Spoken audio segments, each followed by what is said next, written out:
MagMongoSlade. MagMongoSlade. Let's talk Smackdown, May 17th, 2024. Another wrestling heavy show because that's all Triple H knows. Heavens to Betsy. But one of the worst possible things happened on this show.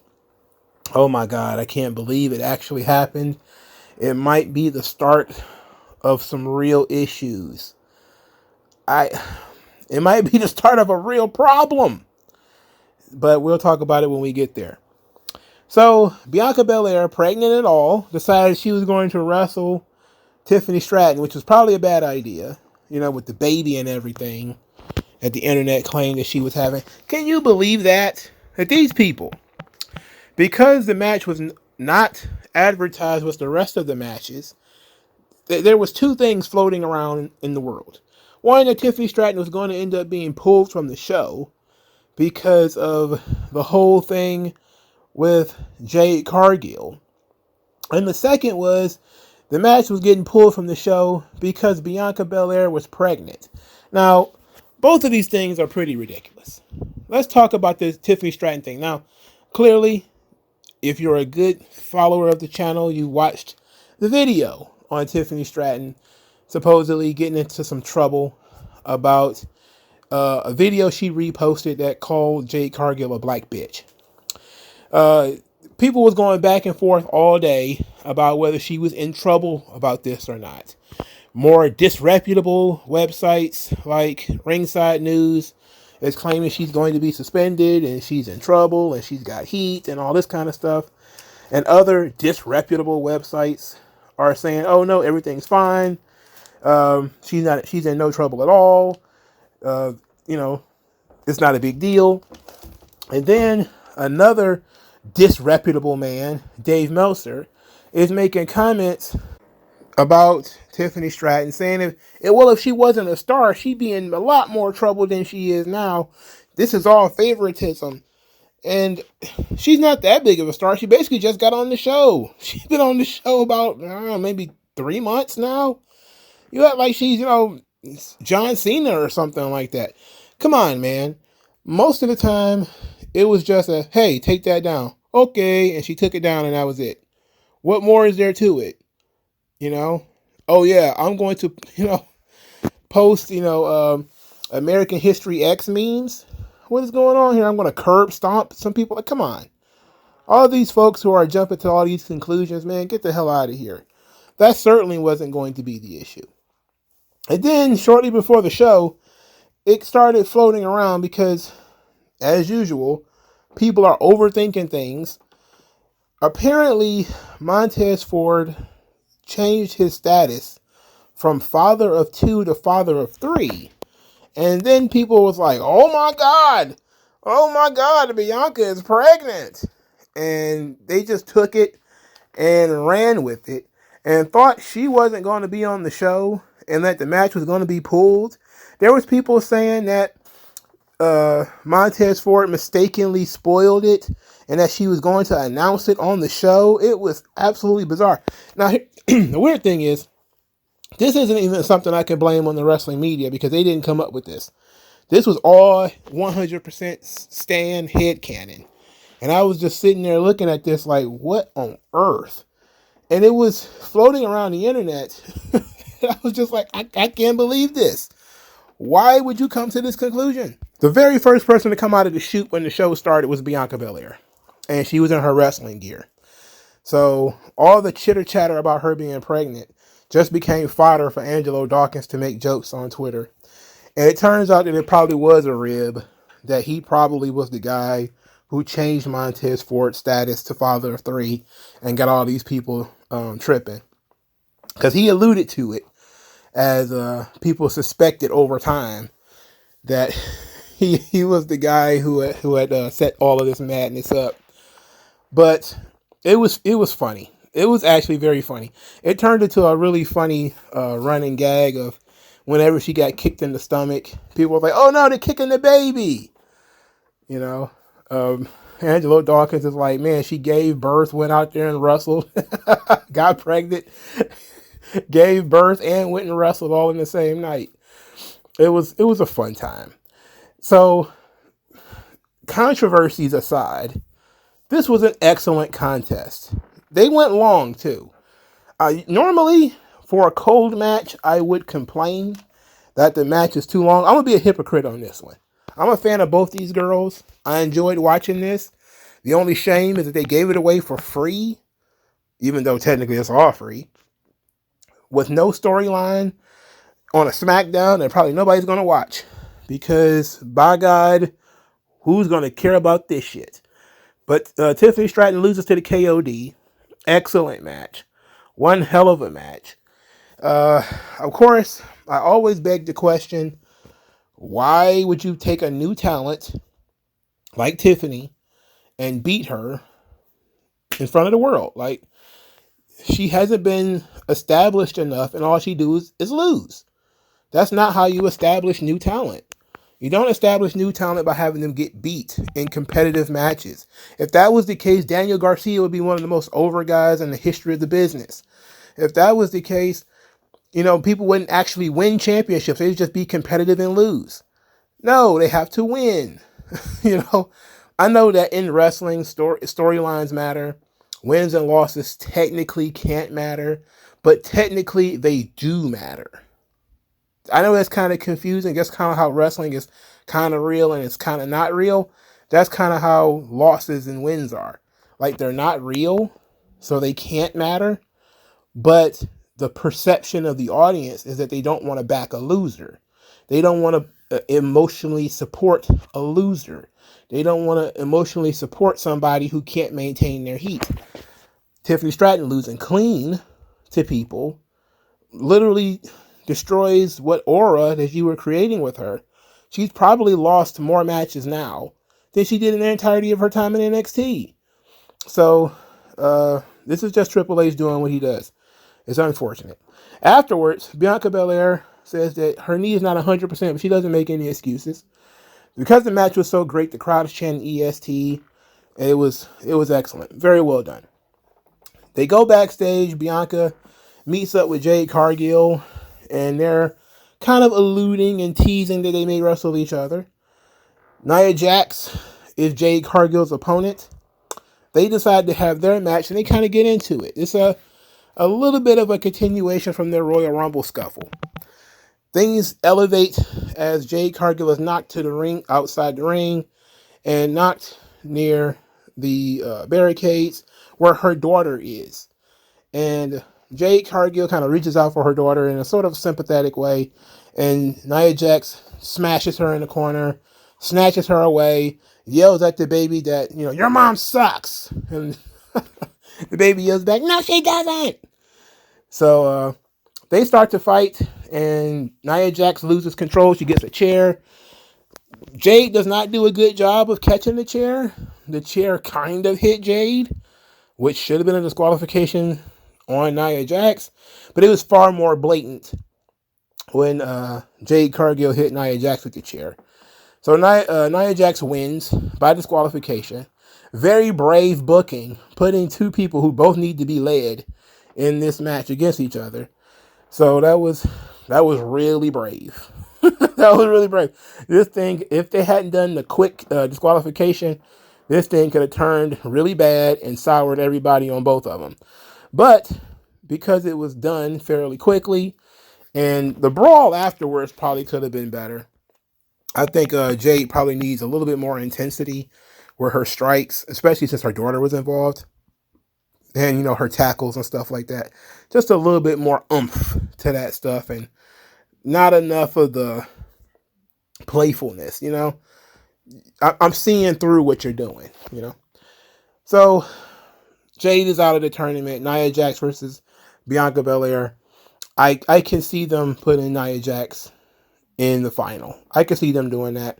I could also see Bianca going to the final. It might be interesting either way. The men's side of the King of the Ring, LA Knight, he calls Tommy Tonga. He gets a great reaction. Then he gets into an argument with Carmelo Hayes, where Carmelo Hayes wants LA Knight to welcome him to SmackDown. Instead, he gets ripped to shreds verbally. says that, oh, you were the number one draft pick. Who was the number one draft pick the year Tom Brady was drafted? Nobody has any idea. I honestly don't remember either. Nobody does. So I'm pretty sure there's some Google guys out there that's going to answer the question. The point is nobody cares. The point isn't to find out who it was. The point is nobody gives a shit. So LA Knight ripped up Carmelo Hayes, moves on. Tama Tonga's backstage, and he sounds like something out of a Looney Tunes cartoon. Like he's making weird noises. I'm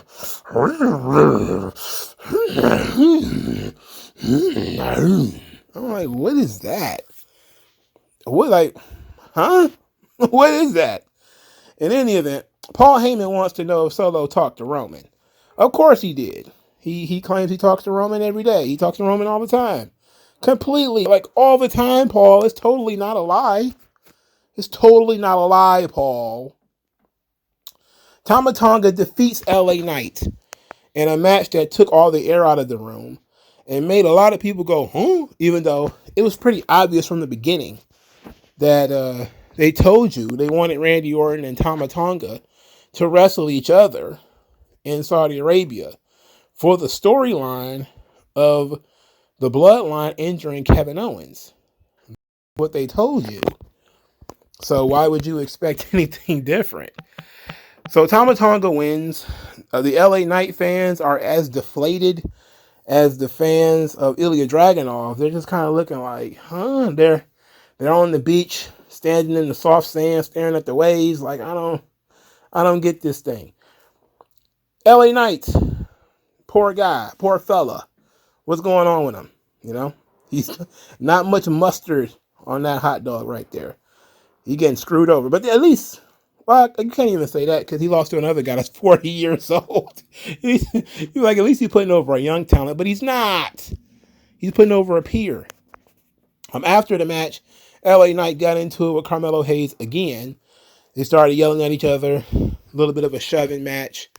Carmelo Hayes and Randy Orton have their match, the main event of the show. And Randy Orton wins after a springboard RKO. Carmelo Hayes was going for his springboard lariat that he does all the time. And this time he got caught with the RKO. Great finish. 1, 2, 3. Carmelo Hayes loses a lot. He's in the Tiffany Stratton boat. Again, what is the purpose? I always want to show off this shiny new toy. Oh, we broke it again. It felt like there's only so many times, you get the great new cell phone. You drop it. There's only so many times you can drop it before you put a crack in it. Like, how many times are you going to beat Carmelo Hayes? How many times are you going to beat Tiffany Stratton? How many times are you going to beat these talent who just came up and just show people that they're not what you're purporting them to be? I mean, it's common sense for you not to do this.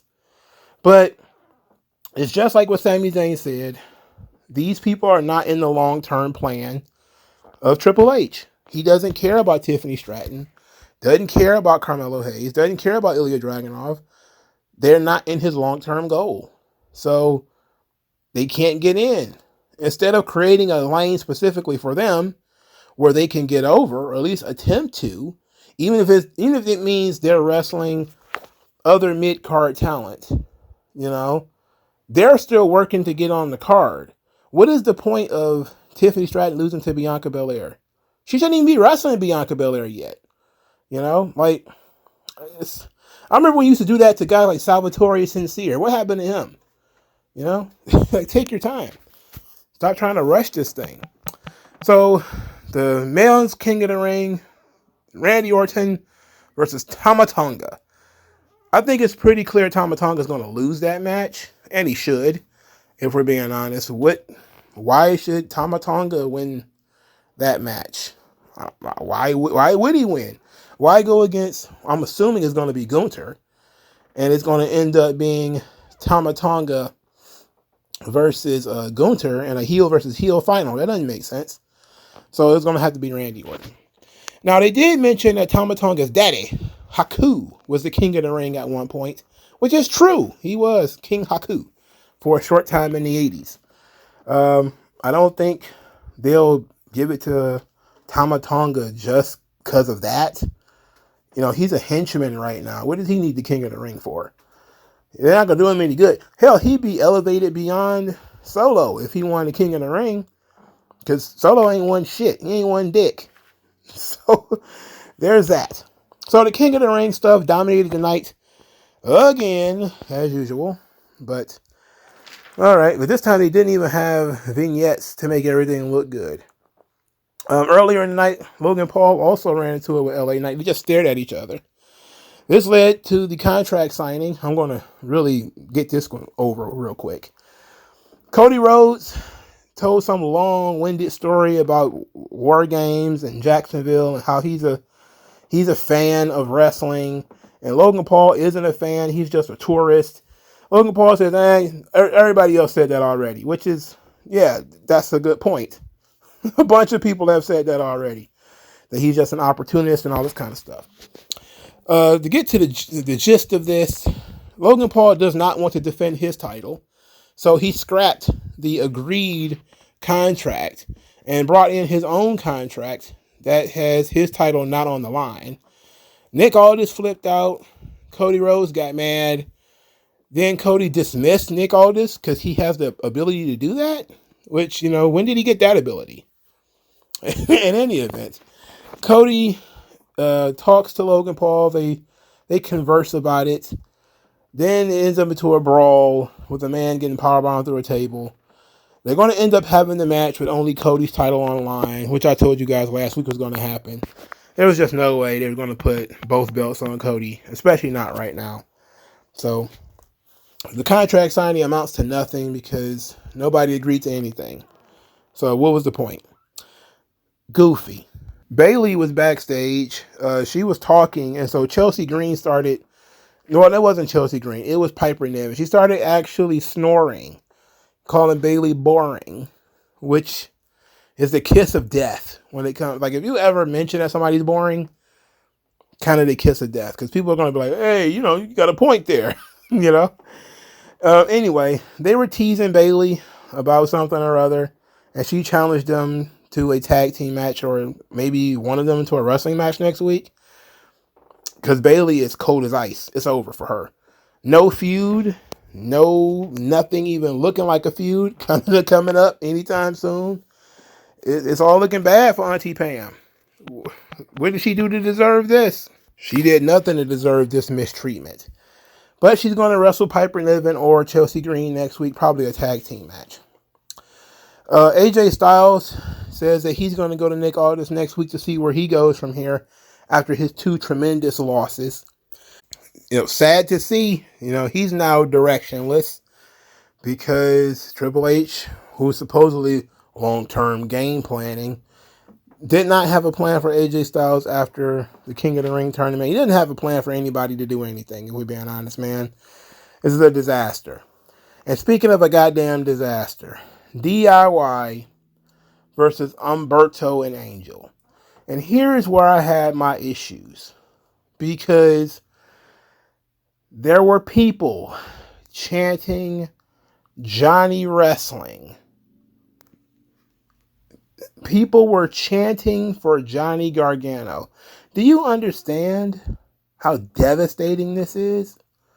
That people might mistake this guy for being over, and therefore he's going to be on TV more. So Theory and Waller are on commentary. They haven't done shit since they won the tag team titles. And they're just on commentary calling these guys losers and flops and all this kind of stuff, which is all funny and entertaining. So DIY win, because of course they do. And then afterwards, we have to deal with DIY squaring up with the tag team champions, which of course tells us that's the direction that they're going. So DIY versus Waller and Theory. Oh my goodness. Awful. Truly awful. No interest in that whatsoever. The only thing is Theory and Waller cracking on them about cosplaying their bosses on. That was entertaining. When they was on commentary talking about, oi, stop cosplaying your bosses. That was funny. Other than that, I have no interest in this. Waller and Theory, good team. I like both guys. They're directionless and they're bland. Like, they've done nothing to really show you that they've bonded. They were lackeys for Logan Paul last month, and now they act like they're nowhere around each other. Like they're not even involved with each other at all. Like, that's weird. Why? What would be the good reason why these guys aren't friends anymore? I don't know, man. You're talking Triple H. He's playing the long game, brother. He's got it all figured out. You just got to believe, trust the system, bro. So, the King of the Ring, the matches just keep getting longer, and it is what it is. I don't know what more to tell you. Everything on this show is flat. There's no heat to anything. There's no fire to anything. There's no sense of urgency to anything. There's very little entertainment value in terms of comedy or anything like that. Things just keep moving, So, Triple H has been producing these shows single-handedly for years. I mean, well, not even for years, for several months now. The production value in terms of the way the show is shot is much better. Clearly, Lee Fitting is better than Kevin Dunn 100 days out of the year. 365 days out of a whole year, he's better than Kevin Dunn. Kevin Dunn blows. In recent years, he blows with all the camera cuts. Overproduced product. Of course, the music's still shit, but the wrestling has improved. So much so that even though, Tiffany Stratton botched a couple of spots, she was still very good in this match, And, the matches, can't complain about those. The only thing is, I wish I cared more about them. I just don't care about them. They're just physical exhibitions at this point. There's not even anybody in the King of the Ring or Queen of the Ring tournament that's fighting for something other than being King or Queen of the Ring. Like, remember when Xavier Woods won it, and it was kind of like his lifelong dream. I know people think that kind of stuff is corny, and it is, but it does mean a lot to people when it finally happens. Like, when it happens, it means something. It gives you a little extra oomph that you're fighting for. Like, yeah, you want to be the champion, but you also want to make your mom proud. Like, yeah, you want to be the champion, but you also want the money that comes with it. Yeah, you want to be the champion because it means that you're the best. Like, there's always that extra oomph. There is none of that here. Nobody's talking about something that means something to them. It's all just, I want to be king or queen of the ring because, blah. You don't even know if you get a championship match or something out of it. You don't know. So you're just stuck with this thing. In any event, it looks like the finals is going to end up being Io Sky and Nia Jax, or Io Sky and Bianca Belair. Either one of those is interesting, because I'm almost certain Lyra Valkyria is not winning on the side on Raw. And it's going to end up being maybe again Randy Orton and Tama Tonga. It'd probably be Gunther versus Randy Orton at Saudi Arabia. Another match that probably could have used a story to be interesting. I would be very interested in seeing how Randy will work with Gunther. I'm looking forward to that. Just for the physicality of it, the psychology and everything. In terms of, maybe those two guys working a program, that would be more interesting to me than, they're going to have a one-off match in which Gunther is probably going to win in order to elevate him. And then that's going to be it. Because Gunther is still on Raw, where the world champion is the Undertaker. And that's very important to everybody. Anyway, this was Smackdown. Thank you guys for your time. I'll talk to you guys later. Peace. MagMongoSlade. Best house I ever drew, Daddy.